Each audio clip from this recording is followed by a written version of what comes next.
All right, guys, we are here on a Sunday night. We got Matthew Poes. He does exist. He is real. He's back.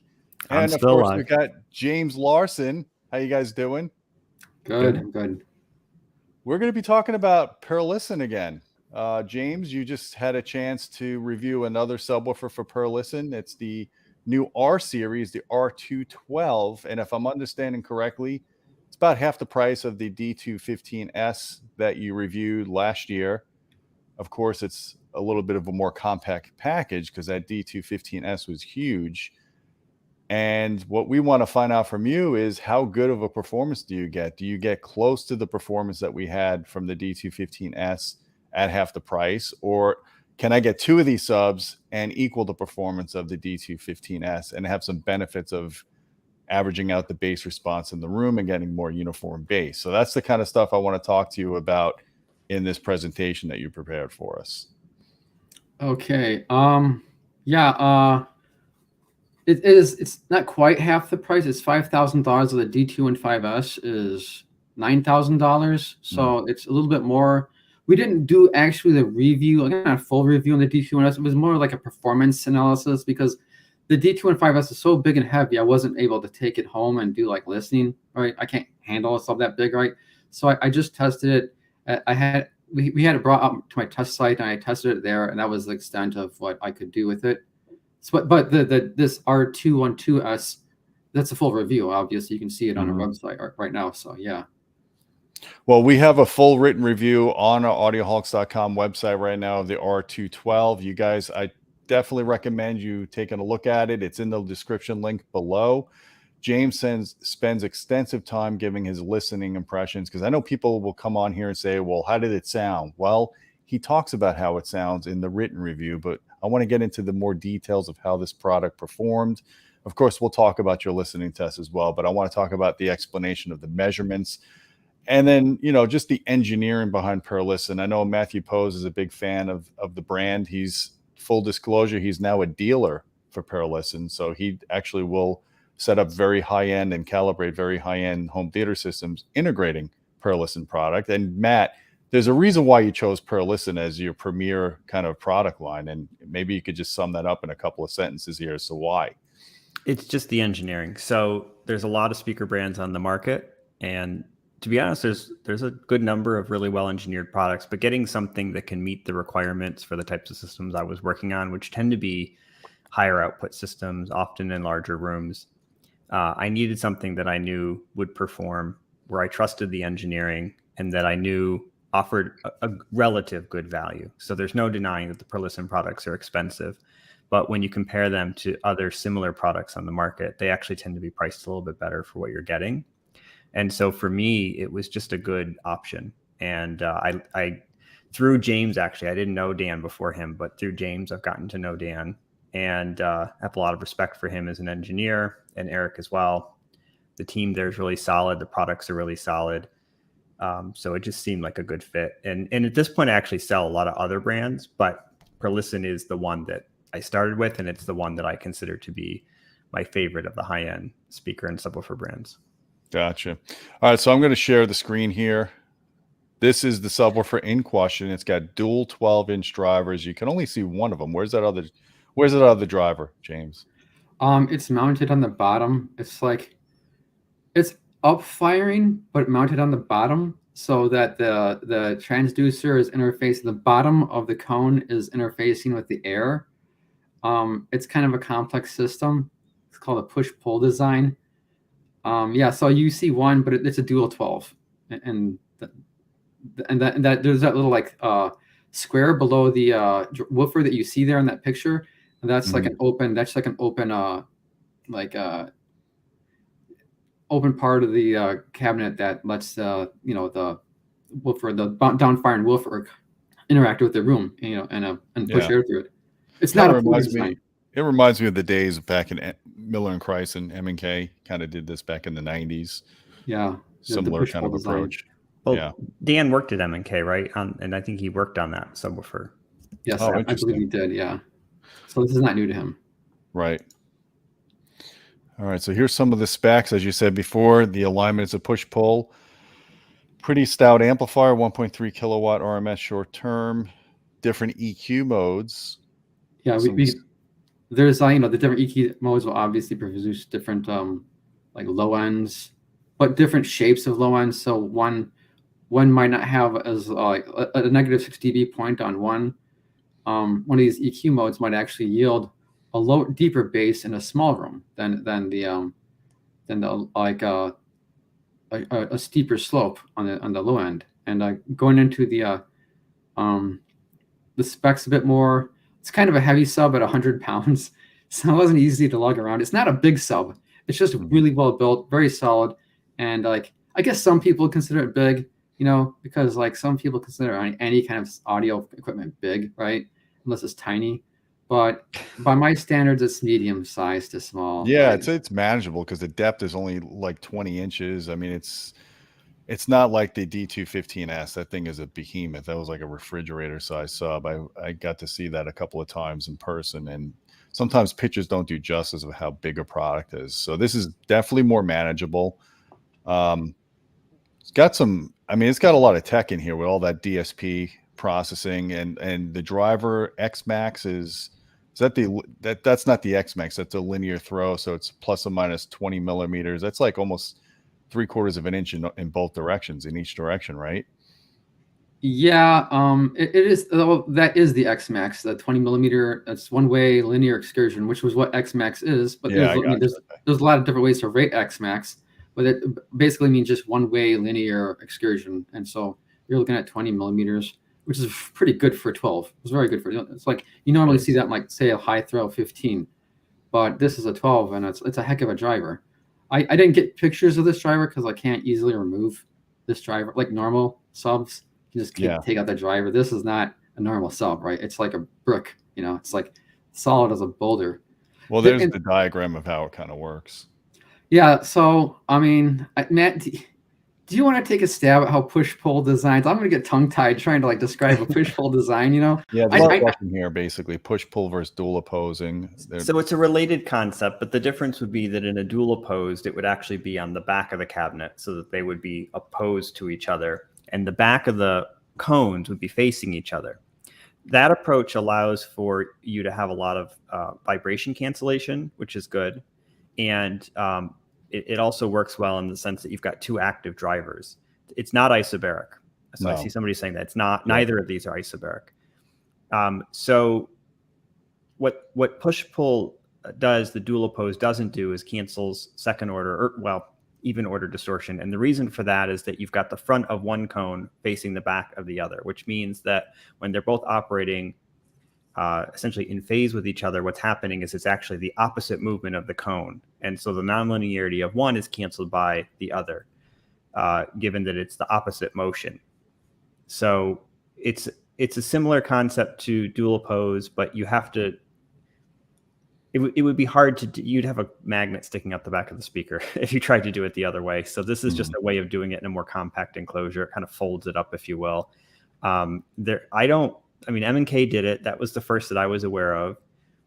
James, you measured this, so we know that the concept works. But this is, M&K hadn't been making subs for a while after the bankruptcy. And then I know they kind of came out of that, but they weren't the company they used to be. So Perlisten, this is really a much better subwoofer than M&K ever made, or the current version of the company. It's much better drivers, much better amplifiers. So it's sort of like a modern interpretation, but on steroids, basically. Yeah, taken to a way higher level. And the R series is the cheaper of the two. There's a D series and an R series. The D series has like a 3 kilowatt amp, better quality drivers, even more excursion. So this is really good as is, but it's actually the cheaper line. Mm-hmm. I'll just say one thing to go on top of what Matt said. A dual opposed design that doesn't have any audible benefits. It doesn't do anything audibly for you. All it does is cancel like rocking motion of the cabinet, which is good because you get a more inert cabinet, but it doesn't really help the sound, right?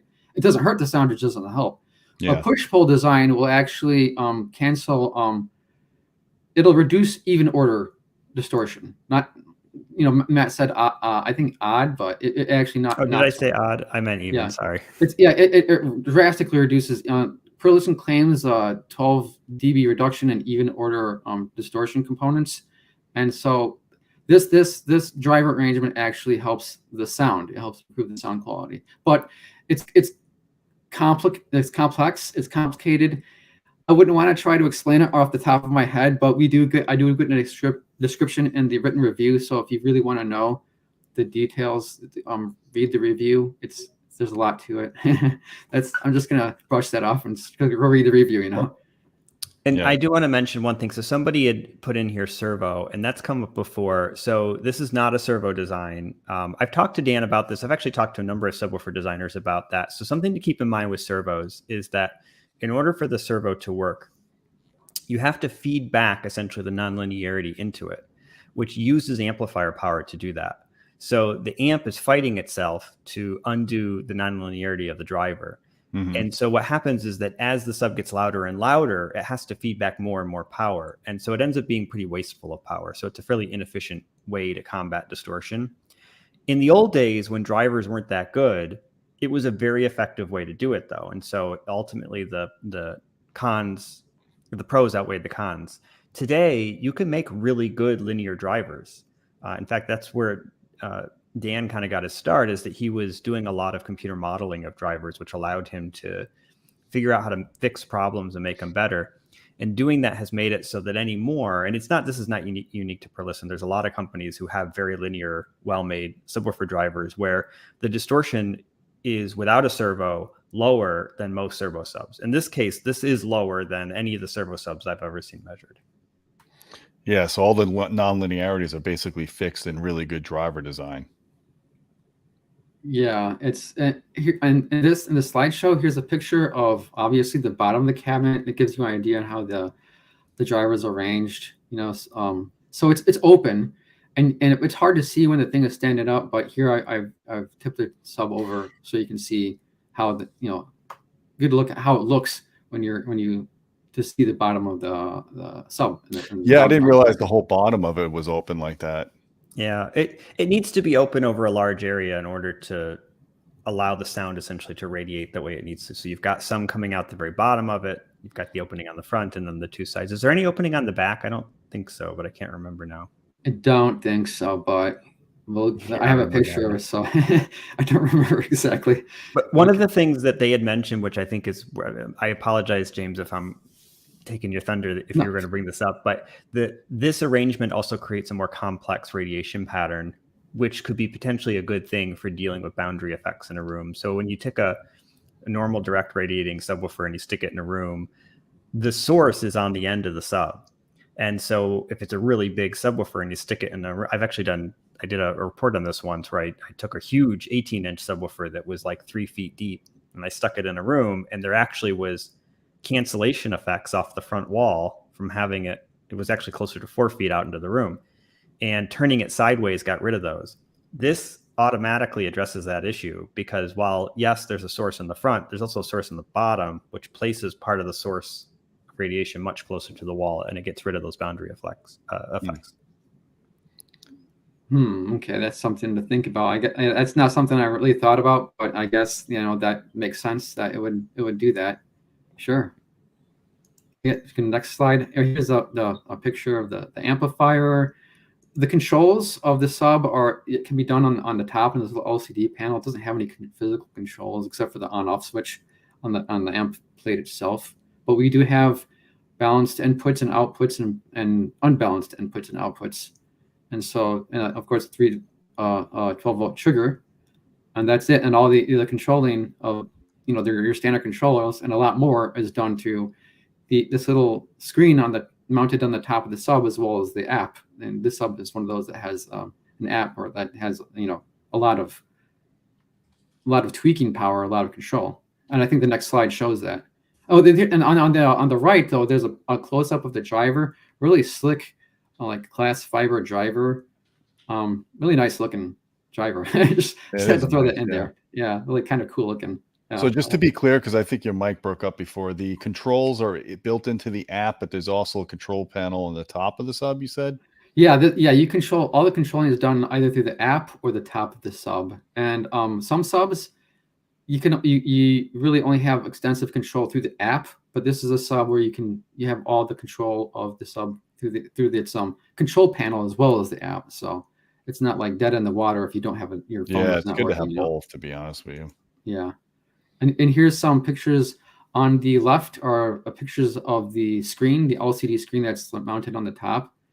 And it's just a sampling of some of the things you can do. And there's a lot of depth to these menus, and there's just a few. On the right, of course, is the pictures of the app, and it has like, was it a 10 band parametric EQ? Geez, let me double check that. It was crazy. Like, yeah, 10 band parametric EQ with 3 user presets. So like, that's a lot, right? It is. So if you've got like a cheaper receiver, or even like just a typical Denon Marantz Yamaha that doesn't have a lot of fine-grained correction, this has a lot that it can add to it. And since most of the correction needs to be in the bass, it lets you do that. If you've got a stereo system, maybe with like a typical audiophile preamp with like no DSP capabilities and no EQ, of course, now you've got this. I mean, I've actually had situations like that where clients want a really good 2-channel system and they want really good bass, and I'm stuck in a tough situation because I basically have to add in, they've got this like whole purist system, and I have to add in DSP just to fix the bass for them. But this really does it for you. I mean, it kind of includes it in the sub, so I don't have to add anything. And it's the other thing that it has that I like is a time delay. So if you only have one sub out and you're hooking up 3 or 4 of these, you need independent delay control for each of your subs for them to properly sum. So if you can't do that in the processor, you have the ability now to add some delay to a sub. Maybe if you put a sub in the back of the room and it's closer to the listening area, you need to add some delay to it. You could do that here in the DSP. Yeah, the controls of this thing are extensive. So if you like, this is a great sub if you don't have real like sophisticated bass management or any bass management. It'll do all the bass management. It'll do anything you can do, on a AVR or whatever. It can do by itself. So you don't need like a outboard controller. I mean, there's a place for outboard controllers, but you don't happen to have access to one that does all that stuff.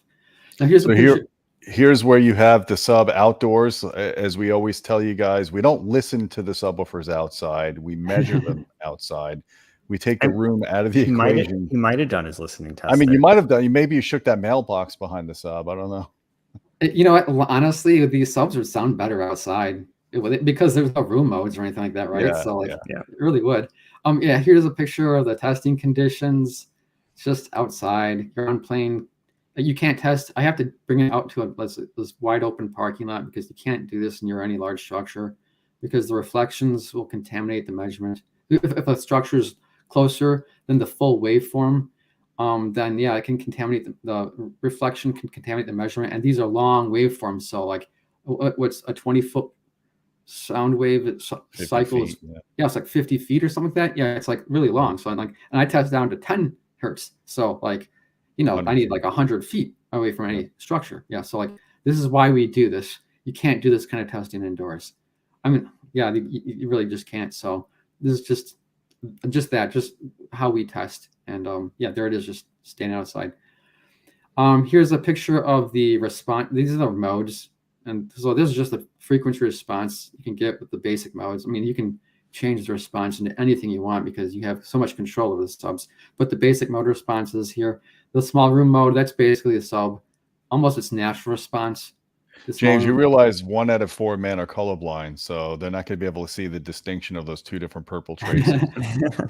Sorry. Yeah, well, I mean, sorry about that. Anyways, the top one is the large room mode, middle is THX mode, and the bottom is the small room mode. And the small room mode is like the natural response. So the THX and the large room mode are more equalized to have that response. And you should use whatever's more appropriate, or what do you think sounds better? So, this very, very flat response. It's interesting, not to dive too much off topic, but THX has a mode in their processors as well.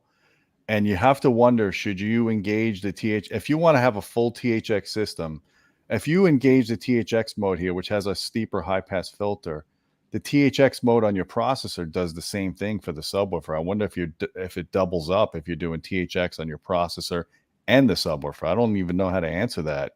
Matt, do you know? I don't think that their mode has anything to do with the low end of the sub. I think it has to do with the crossover more, but I could be wrong. But No, there's it also not a does. lot I of, does measured it? it. Yeah, Okay. it has a boundary mode. There's not a lot of THX processors left, are there? I mean, Onkyo and They're barely hanging on. yeah, you know what? We're gonna have THX on a live stream, I think, next week, and I'm gonna ask them about that. If you have a THX processor and you engage the THX post processing, should you still engage the THX mode on a subwoofer? Because I'm just wondering how that affects the very low frequencies. But anyways, so you got these 3 different options, and again, the reality is you should really be taking measurements in your room and determining how it integrates in your room with your speakers to figure out what curve works best, right, James? Yeah. All right. You can do that. And then I guess what I do, if you don't want to go through the effort, just use whatever sounds best. Like if you want more low bass, obviously use a large room, but maybe your room is small and it's really blowing up or bloating to low bass, then the smaller mode is what you should use. So like, yeah, it's a matter of taste, honestly. Anything that low. The nice thing about this sub is it's so well behaved, and the limiters are implemented so well on it. I'm sorry, this is funny. I just had to twice as much Schwartz. Twice as much Schwartz. Anyway, you really can't overload the sub. Like even if you use the highest bass output mode, like in some subwoofers, that actually would lead to higher distortion and more likely to hear overloading problems. With this sub, that doesn't matter. It'll just protect itself. Yeah, this sub can't be pushed hard. That's what this graph shows. Go ahead, Gene. These are incredibly low distortion numbers. When people look at this and you're like, well, that's not good for an amplifier. Amplifier distortion, obviously, you want it much lower. But for loudspeaker transducers, it's not atypical for a subwoofer driver to have 20, 30, 40% distortion as you go down in frequency. And you could see even at 16 hertz or 20 hertz, you're at 16%. That's pretty remarkable. Yeah, I mean, this is as loud as a sub will get. I mean, the 20 hertz, I believe, if I remember right, it could be pushed. This one is the only frequency that was like limited by distortion, where that it couldn't. It tripped the threshold of CEA 2010 testing, which like it throws up a flag and it says that there's too much distortion here, but that's the only. Most subs will trip everything from like 16 to like 30 to 40, right? And this, it could get, let's say it's a little bit louder with a little bit more distortion at 20, but not much. So this is as loud. This is the maximum amount of distortion that this sub will produce in bursts. I should add in bursts. So like, yeah, it's clean bass, and like, so you can throttle the sub, you can crank it as loud as you want, and it's just not going to produce, a lot of distortion. And look at the mid bass numbers; it's all single digit, all way below 5%. I believe though that's a requirement by THX. You can't, like under no condition is a sub to produce more than 5%, and like, like 30 to 40 hertz and above range. So like that's what I've seen with every single THX sub I've ever measured. So that's mandated by them. Yeah. James and I have asked every source we can if that's true, because James keeps noticing it in the measurements, and every person we know who would know the answer to that always says could be. They won't ever give us a true answer. Yeah, they can't say if they know, because they signed document like NDAs. So like, but no, we can see that's what's going on. But it's really impressive numbers. I mean, two parts of this are impressive. One is that the distortion is under 5% from 40 hertz on up, and it just won't go higher. But the other is those are actually pretty high output numbers in the mid bass too. Yeah, 118 dB is crazy loud, man. That's very loud. So like it'd be great. It's great for like movies, but like if you want like a pristine subwoofer for music, this like the music range is basically 40 hertz and above. It can't make any audible distortion in that range, but it's hitting really, really hard in that range. So all the headroom you want with no distortion. That's awesome audiophile sub right there.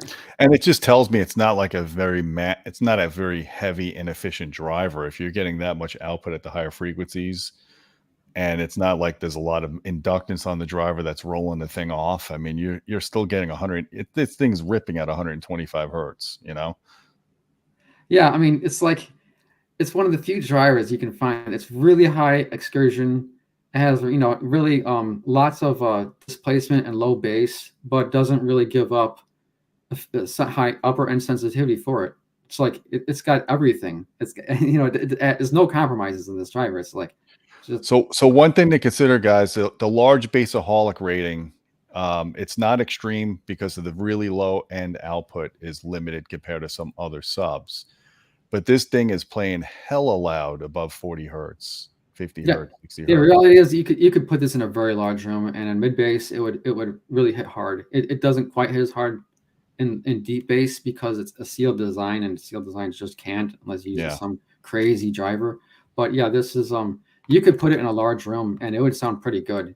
It just might not have as much deep bass as like a ported sub. Because of the sealed nature in a room, you got to get some more coupling below 30 hertz that you might have an advantage over a ported counterpart. You don't have the fourth order roll off, so you're getting more output down low than you would with a ported sub that's going to have a fourth order roll up, plus potentially probably a high pass filter that's been added for protection. So a lot of commercial ported subs tend to be tuned at like 20 to 30 hertz, which means this would typically be better than that. There are, of course, some subs on the market, though, that do have sub 20 hertz tuning, and the port would have some advantages. This is going to have a distortion advantage.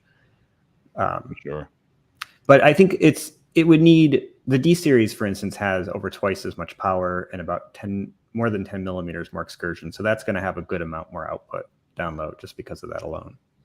Yeah. If you're chasing more SPL and obviously more deep bass, go to the D series if you can handle the size and the extra price.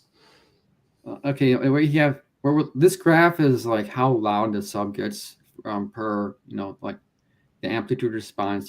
I just raised the amplitude. I set it at a nominal level of 90 dB, and then I raise the I measure a sweep, raise the amplitude by 5 decibels, take another sweep, and keep on raising it by 5 until there's just nothing left. Until they can't produce anything else, and that's what we're seeing here. This is the large room mode, I think, and it kind of goes as you raise response. It goes more toward its natural response. The small room mode is just a sealed subwoofer, the normal sealed subwoofer response. So like, if you don't want any of that compression, you can start at the small room mode, and it doesn't change the shape of the response. It just gets louder, but doesn't lose the shape. But when you use like THX mode or large room mode, the equalized response loses its shape and it reverts to its sealed subwoofer response shape. But here, this is like a lot of output, really very well controlled, and like you're at the maximum, like at 50 hertz and above, well, more like 40 hertz and above, you're running up against 115 dB continuously. This is a continuous, like these are composed, each sweep is composed of 4 20-second sweeps. It's just as loud as it gets, and it doesn't, I don't give the subwoofer a break. This is the hardest thing you can do to a subwoofer right here. Oh yeah. And like it's it's very controlled. It doesn't make any bad noises. It's completely guarded, and this is just a very good result, So it shows you how loud it can get in the long term. Now this is the corresponding distortion quantities that it comes with those compression sweeps that you just saw, and like it'll distortion will climb in the lower frequencies, but look at like 25 hertz and below. I mean above, not below. It's just like nothing. There's just nothing, especially at nominal levels. Yeah, it creeps up at the highest drive levels, right? The highest, like 5 to 8 dB. There's a lot of distortion and a low bass. You wouldn't really hear it because, first of all, the output is lower. Second of all, you're getting a room game that would be short. That would be boosting the fundamental, but not those harmonics. And third of all, they're just more masked. Like lower distortion quantities are just more masked. So yeah, I mean, all subs will have that kind of distortion at the low end, but it only crops up at the highest drive levels. And look at nominal levels. I mean, look at the I think that's actually the 95 dB sweep, that lowest one, and it's like below like 10% all the way down to like almost 10 hertz, like 12, 13 hertz. So like for like 90, and also at 100, if you know, at 100 dB, the 100 dB sweep, it stays below 10 percent THD, almost down to 10 hertz. So like at the nominal performance is just perfect. It's perfect, right? And it still is perfect at the mid bass ranges and above. And by mid bass, I mean like lower mid bass, like 30 hertz and above, right? That's pretty deep bass. That's not mid bass, is like, I would say 70 hertz and above. That's kind of mid bass, or 60 hertz, but like it's just nice and clean. Here's the components that like comprise the total harmonics. And on the right, you can see the push-pull design in action. On the left is the second order harmonics. On the nothing. Yeah, there's nothing. Yeah, there is nothing because it was all canceled. It was canceled by that and driver. that's because of the push-pull, right? Mm-hmm. Yeah. Well, there's other things. It's not just the push-pull. It's like efforts to reduce inductance, like shorting rings, and like just good driver design, you know. And so all the distortion comes from the even order distortions, and you can see an example of that in the third order distortion. But that's unavoidable when the driver starts hitting its like limits at all. What you're going to get at the very least is third order distortion products. I mean, well, not third, but even odd order, right? Because it's starting to constrain the excursion both ways, right? And so that's kind of a sign of a well-balanced driver, where it's not being constrained one way, in which case you'd see even order distortion products. Odd order means it's hitting its limits both ways, and that's kind of where you'd want it, optimally. And so this is all good news right here. I mean, so the bottom line is you don't want the even order distortions, you want the odd order. Yeah, odd order is almost unavoidable. Yeah, but that's where that's a mark of these two charts are like a mark of a well-designed subwoofer and a well-designed driver engineering, really. So, yep. I mean, it's worth pointing out, in general, even order distortion tends to be less objectionable than odd order, and second order especially tends to be the least objectionable compared to, for instance, third or fifth order. However, no distortion is better than any distortion. And in this case, what we're seeing is something that has pretty much no even order distortion. It's just extremely minimal. And it does have odd order, but it's very low.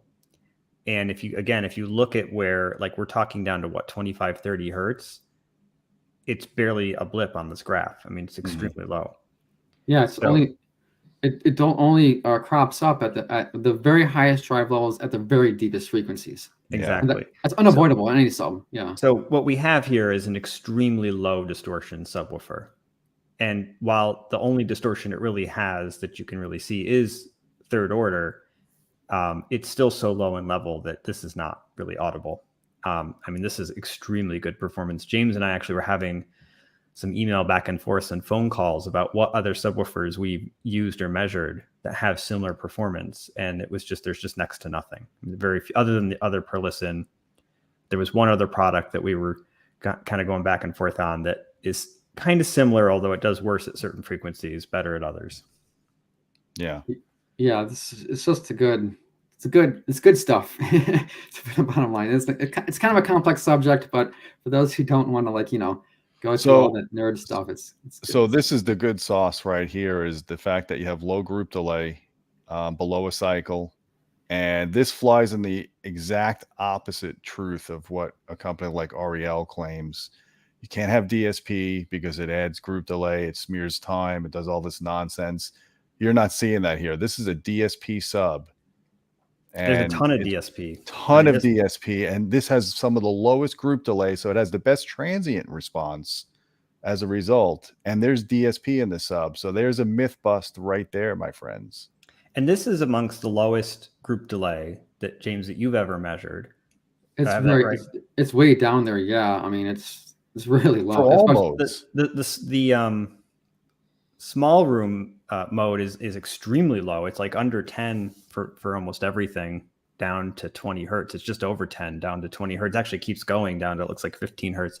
So somebody had asked earlier, how would this compare to something like a PB16 from SVS? And the answer would be that a PB16 is going to have way more output down low because it's a ported design. However, this thing has a lot of mid-bass output, and the PB16 is going to have very high group delay compared to this. And so if you want to go with those it's also going to have higher distortion, the SVS, than this would. So if you want to kind of go with those audiophile concepts of good sounding bass, this checks all the boxes, whereas the SVS would not. And I would argue if you're setting up a music only system, use the small room mode, right? Because look at how low the group delay. I mean, they're all good, but if you're in a smaller size room and you're just doing music, small room mode is probably the way to go if you're a purist. But you know what? You're not going to hear the difference. You're not going to hear it. All of these are really low. Yeah, it's so low it doesn't matter. But if you just want peace of mind and you want the best transient response possible, you go to the small mode. That's for people who are just chasing after like technical perfection, but this is way beyond anything audible. So it's really good. I like it. I have no problem with this for sure, but you have to keep in mind what's audible and what's not. And like this is just it's all gravy as far as I'm concerned. Any mode, it's all good. The end. No, the end. Oh no! Look, my text got cut off a little bit there. Oh well. Yeah, it's so good. Yeah, that's the slideshow, and there's another picture of it outdoors. Kind of a cool little shot there. Yeah, that's and for those who want to know way more detail, there's a written review. This is just a brief kind of overview. Even though it's already at like 36 minutes, it's still brief. It's still not a very deep dive into what this is doing. I guess people always want to know how things sound, and if they don't want to read your 7,000 word review, because I have to go and read through reviews every time I publish one. They're great reviews, but they take a while to read. James really gets into the nitty gritty of how things sound. Can you give us a couple of sentence summary of your listening experience with having a sub that's this clean, that has no mechanical noise? That's number one. Has really low group delay, so it has excellent transient response, has excellent bandwidth, very low distortion. What does that translate to when you're listening to music or you're watching movies? It's just like endless dynamic range. Well, you can you don't notice it's not making any noise that shouldn't be there, and any noise that shouldn't be there as a result of your room or something else. It's not the sub itself.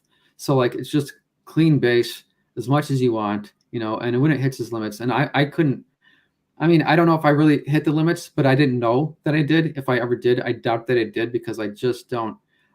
I would be worried about the structure of my house to get to 118 dB, right? That's really, really loud, right? I'm sure your house could handle it. It could handle it, but man, I got drop ceiling, and I can hear those tiles vibrate when I get really, really loud, right? And so the ceiling tiles, so I don't crank it super hard, but I wouldn't listen to that recreationally anyway. It's just whatever this if there's anything wrong with the sound, it's not the sub doing it. The sub is perfect. The sub is perfect, and so it sounds great. It's really punchy.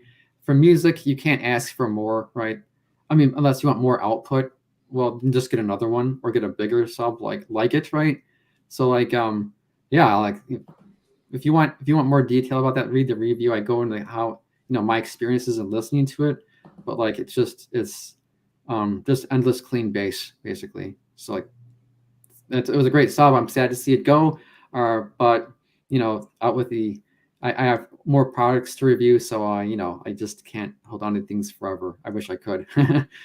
So I don't know why people in the comments think that the sub is 10 grand. It's not. Oh, they're talking about the D215. So this one is $4,995 MSRP, and it's expensive. That's a lot of money, but you got to keep in mind the performance and the build quality. I think some people had been kind of wondering, what does this compete against? This isn't really intended to compete against something like an SVS or the monoprice monolith subs or, anything in that kind of price. This was really more meant to, in fact, I think Dan had mentioned that they had benchmarked with the D series. That's the higher end one, the top of the line JL Audio subs, which for anybody who's experienced those in person, the build quality on those is impeccable. They're really, really well-made subs, and they perform pretty well. And this was intended to outperform those and be built better. Another sub that I actually had, just because I had a client that owned this, and then he switched over to the Perlisten, So B&W has a dual driver subwoofer as well, and they have a top of the line one that I think is like $8,000 to $10,000. The recent B&W stuff is really well made. The finish is really good. The industrial design is good. And again, this was meant to compete with that. The D series is better build quality, better performance than that B&W would be. What was that sub Magico? We had, again, Perlisten was intended to offer like the best technical performance at a reasonable price, given the build quality and level of performance. And features too. Yeah. So James and I had actually heard this Magico subwoofer, which I don't even know the price. It's extremely expensive, whatever it was, 50,000, 30,000 at least, 36,000. Some is way above 30. So there was this extremely expensive subwoofer from them. It looked interesting. I think it had an Aura 18-inch driver in it, and then Aura Sound NS18. Yeah. Yeah, and good driver. Very good driver. It's a good driver. And we listened to it. It actually wasn't a bad sounding sub, but it had a couple problems. One of which was that it was a similar issue to what REL does. Basically, there was no protection in it. And so while it had pretty high limits because it was a decent 18-inch driver with a good amp, you could still hit those limits. And once you did, you heard it.